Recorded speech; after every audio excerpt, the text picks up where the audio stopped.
Today we have brought you the latest Tesla news.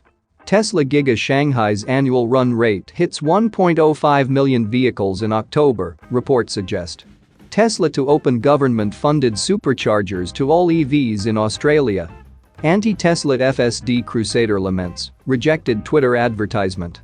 And Tesla vehicles to get Zoom video conference features. Let's get into all the details. So let's get started.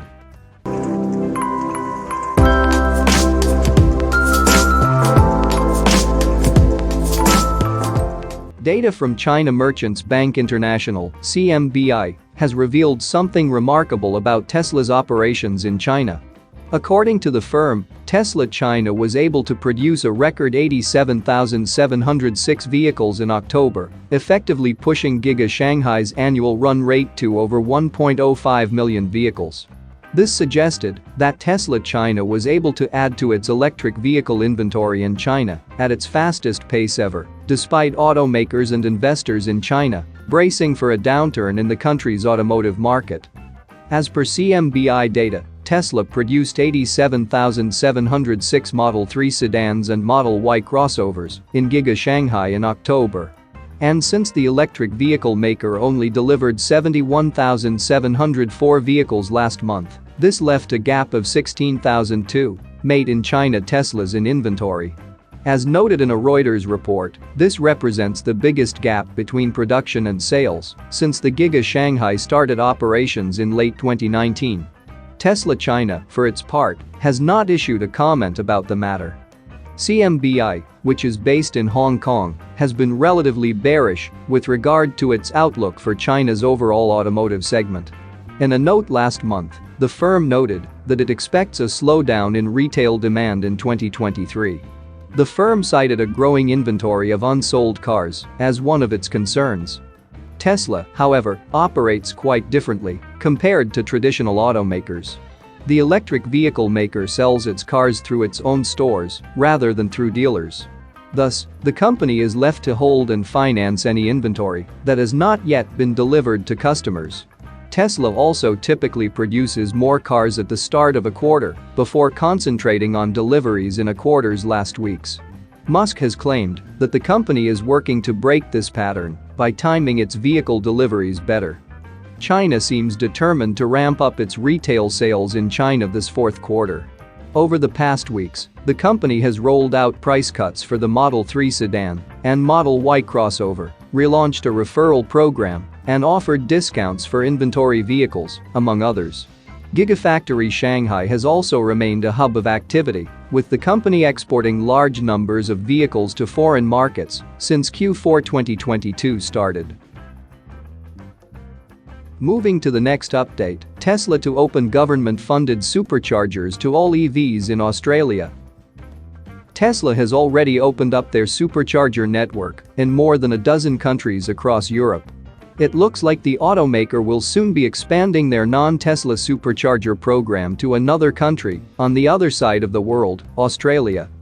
Last month, Tesla was awarded funding to build 32 new supercharger stations in Australia. The automaker was one of 7 companies selected in the first round of funding from the New South Wales government to help expand the country's network of DC fast chargers. The 7 companies are planning to build 86 new fast charging stations with 500 connectors. For their part, Tesla will be building 32 stations and will account for more than half of the number of stalls, with 260 stalls. The good news for all electric vehicle owners in Australia is all of those 260 stalls, which will also be available to them.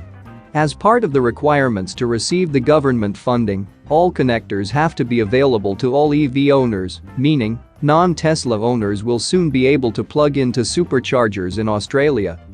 News of the requirement comes from Dave Malicki, team lead, Net Zero Transport at NSW Department of Planning, Industry and Environment, who revealed it while speaking with the Ludicrous Feed YouTube channel last week. While this means Tesla will have to open these 32 new stations to all EVs, there is no requirement for them to do so with their existing stations, which were built without any government funding. It is unclear when Tesla will begin construction and open these 32 supercharger stations, but the government program says they must all be built within the next 2 years. Earlier this year, Tesla attempted to receive similar funding in their home state of Texas, but was inexplicably not chosen as one of the recipients of the $21 million that was available. What made the decision difficult to understand was that Tesla was asking for as little as $30,000 per charger, while others who were selected were asking for the maximum $150,000 allowed under the program. Moving to the next update, anti-Tesla FSD crusader laments rejected Twitter advertisement. Green Hills Software founder and CEO, Dan O'Dowd, who previously ran for Senate in an attempt to push his efforts to ban Tesla's full self-driving system, recently complained about his rejected advertisement on Twitter. O'Dowd noted that his anti-Tesla FSD ad was rejected by Twitter because it supposedly violated the company's policy against political advertising. O'Dowd, who claims that he designed and wrote software that never fails and cannot be hacked, has run several controversial campaigns against Tesla and its FSD program. The Green Hills Software CEO has been operating his anti-Tesla campaign through the Dawn Project, an anti-Tesla advocacy group. The Dawn Project has pushed several campaigns, such as ads and videos, calling for Tesla's driver assist system to be banned. As noted in a report from The Verge, the Dawn Project had submitted an advertisement for Twitter featuring a tweet from O'Dowd which stated that Elon Musk's full self-driving will still run over children and that eventually Tesla staff and director could be liable for manslaughter. The tweet also included an image of a full-page ad that ran in the New York Times, which led with the words, "Don't be a Tesla crash test dummy." Twitter declined to promote O'Dowd's anti-Tesla FSD tweet. O'Dowd's tweet about the topic has not been taken down by Twitter. However, O'Dowd has complained that since the post cannot be promoted on the social media platform, its engagement would be limited. In a statement to the publication, O'Dowd noted that Twitter's rejection raises serious questions about Musk's commitment to free speech. While Musk has seemingly considered O'Dowd as a nuisance for the most part, Tesla has pursued more serious efforts against the Green Hills Software CEO in the past. In August, following the Dawn Project's efforts to push the narrative that Tesla's FSD software will mow down children regularly, Tesla issued a cease and desist letter. O'Dowd, for his part, announced on Twitter that he would work towards banning FSD even more. So far, O'Dowd's anti-Tesla efforts have been largely unsuccessful. He launched a campaign for Senate earlier this year while admitting that his efforts are solely focused on his anti-Tesla crusade. O'Dowd, despite spending substantially in his Senate campaign, finished in 10th place with 74,916 votes in the June primary. Moving to the last update, Tesla vehicles to get Zoom video conference features. It appears that Tesla owners will soon be able to attend Zoom video meetings from the comfort of their vehicles. The upcoming feature was announced by video conference service Zoom during their recently held Zoomtopia event. Zoom showcased several new features for its service during Zoomtopia. One of these, which was announced by Group Product Manager Natasha Walia, was the capability to launch the Zoom app from a Tesla's infotainment system. With the feature, Tesla occupants would be able to hold or attend virtual meetings from their vehicles. Zoom did not provide a lot of details on the upcoming service in its brief teaser, only that the company is excited to bring the feature to all new Tesla models soon.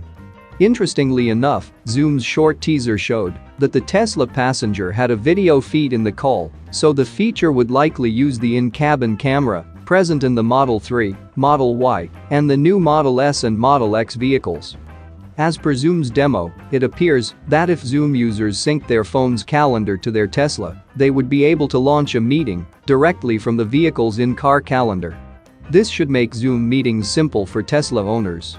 It still remains to be seen, however, if Zoom video conferencing would require a dedicated Wi-Fi connection, or if Tesla's premium connectivity would cover the service. While Zoom's announcement of its Tesla in-car video conferencing service is exciting, the feature has been teased for quite some time now. Back in May 2020, Tesla CEO Elon Musk was asked on Twitter if video conferencing services would be coming to the company's electric vehicles. Musk responded that such services are definitely a future feature. A behind-the-scenes look at Tesla's software version 11 that was posted on the company's official LinkedIn account also included a sequence that showed an app icon which looked very similar to Zoom. Eagle-eyed Tesla enthusiasts even noticed then that the word Zoom seemed to be visible in the version 11 app drawer. That's it for now. So what are your thoughts about this? Let us know in the comments. Stay tuned at the Electric Arena for all the latest Tesla and electric vehicle news.